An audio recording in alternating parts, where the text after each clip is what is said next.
please welcome Aquaman.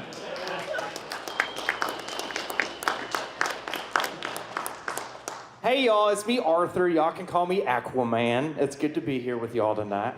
Hi, hey everybody. Congrats on your movie, Wonder Woman. Get it, queen? I think it is so good that there's finally a DC superhero movie out there where little girls can go to the theater and leave thinking, wow, that sucked, but it sucked for me. You know, you're an inspiration, girl. And sometimes it's good to be reminded that even shitty things can be inspiring. You're like Rudy. God bless that sweet little football hobbit, y'all. So inspiring. So like I said, I'm Aquaman, and Galloping Guppies, y'all, I'm excited to be here tonight. Spending some time with some of my old super friends up here, some super pals. Now, I know what you're thinking, Aquaman, why do you have a southern accent? Well, you see, I live at the bottom of the ocean, and Leaping Lampreys, y'all, it don't get more south than that. Because south is down, y'all, on a map, south is down, so I'm from, like, the deep south, like the briny deep south.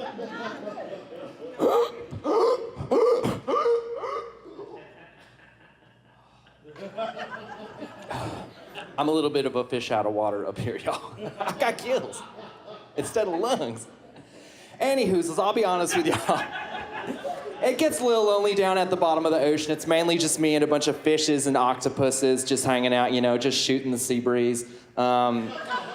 Sometimes James Cameron comes for a visit, and like, he's nice, but he's like a little bit much sometimes, you know what I mean? Like 5 Avatar movies? Nobody asked for that, James. I did like The Abyss, though. That was pretty good. Young Ed Harris could get it, girl. So full confession, I love y'all, but sometimes I get the feeling that you don't take me quite seriously as a superhero, like y'all's giggling behind my back and whatnot. This ain't church, y'all. You got something to say, you can say it to my face. I mean, Scuttle and Cuttlefish, it's not like you're so great either. They act like I'm some big joke just because I can only do ocean crime stuff. But last time I checked, the world was 70% ocean, y'all. That's a whole lot of ocean, okay? Y'all dividing up the other 30% of the world between the 5 of y'all, that's only 6% of the earth each. I don't know if you follow this math, but that means I'm doing 11.5 times more of the work y'all are doing. I don't think that makes me a bad superhero. I think that makes y'all lazy.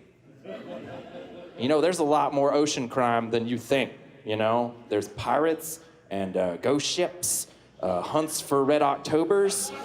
I have to make sure all the tuna is dolphin safe.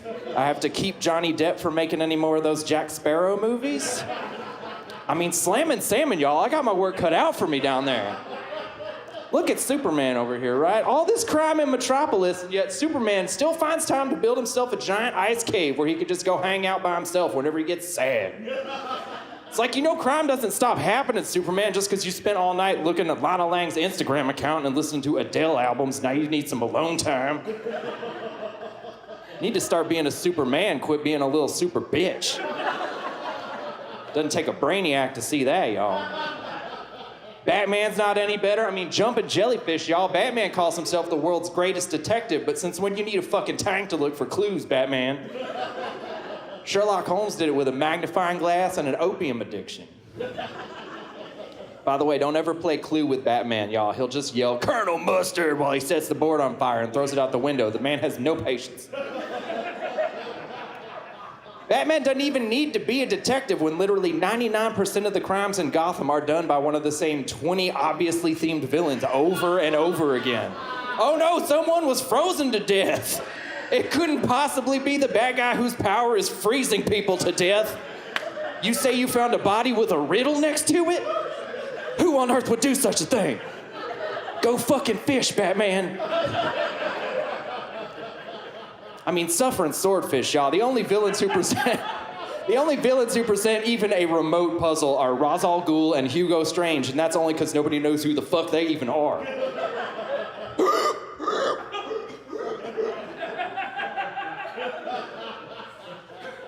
Gills, y'all. Gills. Speaking of Batman's villains, Joker and Harley Quinn, y'all need to up your game a little bit, okay? Enough with the baseball bats and crazy contraptions. This ain't the Sandlot, y'all. I saw Suicide Squad, and I was so disappointed. Not once in that movie did either one of y'all kill yourselves. The one thing Batman even wishes he could do, he can't, and that's go back in time and save his parents from being murdered in that alleyway. You know who can, though, right, Batman? Superman and the Flash. Both of them at one point have run or flown fast enough to travel back in time, and has either one of them ever offered to save your parents? Not once. Some super friends they are, huh? That's true, about the Flash. People underestimate him. He's more than just a fast guy. He can also vibrate so fast he can travel through dimensions. That's why he was so central to that crisis we had back on those infinite Earths. Y'all remember that? Think about that, y'all. I mean, Trickling Trout, the Flash can vibrate through infinite dimensions, but he looks like he hasn't vibrated enough to please a woman ever in his life. I don't know if y'all know this, but the Flash always comes first. He's like crazy fast, right? By the time the girl has her panties off, he's already asleep back at his place. Green Arrow is here, or as I like to call him, Boring Hawkeye, right? The only reason people even know who Green Arrow is because he's got that show on the CW, which is just a complicated way of saying nobody knows who you are. For those of y'all that weren't paying attention earlier, which is all Green Arrow's origin story is exactly the same as Batman's. He's a billionaire playboy whose parents were killed when he was real young, and he was stricken with grief until he fell down to an underground cave full of, I guess, arrows or something. I swear to God. Y'all billionaires are just like little baby ducks, y'all. Just imprinting on the first thing you see. A cave full of bats, I'll be Batman. Maybe next time try falling down into a cave full of self-respect, y'all.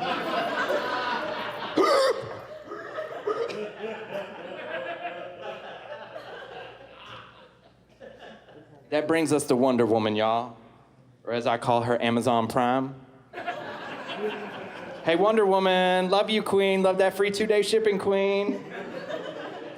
Wonder Woman is such an inspiration to ladies everywhere. I actually have a special lady here tonight to meet you. What do y'all say? You want to meet my special lady? Yeah?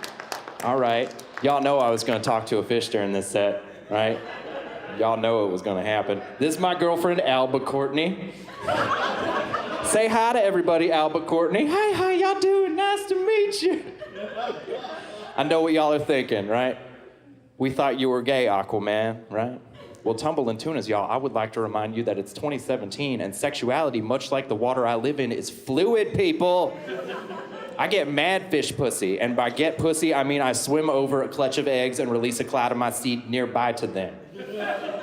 Anyway, I'm getting off topic. Alba Courtney had something you wanted to say to Wonder Woman. Wonder Woman, I just wanted to let you know that all of us fishes down in the ocean really admire you. Watching your movie let us know that we can do anything, no matter how much we constantly smell like stinky, stinky fish. Don't get me wrong, this isn't a smelly pussy joke. It's the opposite. It's smelly pussy admiration. See, fish love the way they smell, and when they see Wonder Woman up on that screen fighting tanks and monsters and stuff with that smelly, smelly pussy of hers, well, they all just feel like maybe they can make it too. So thank you, Wonder Woman, for your lovely service that you do to fish. Have a good night, everybody.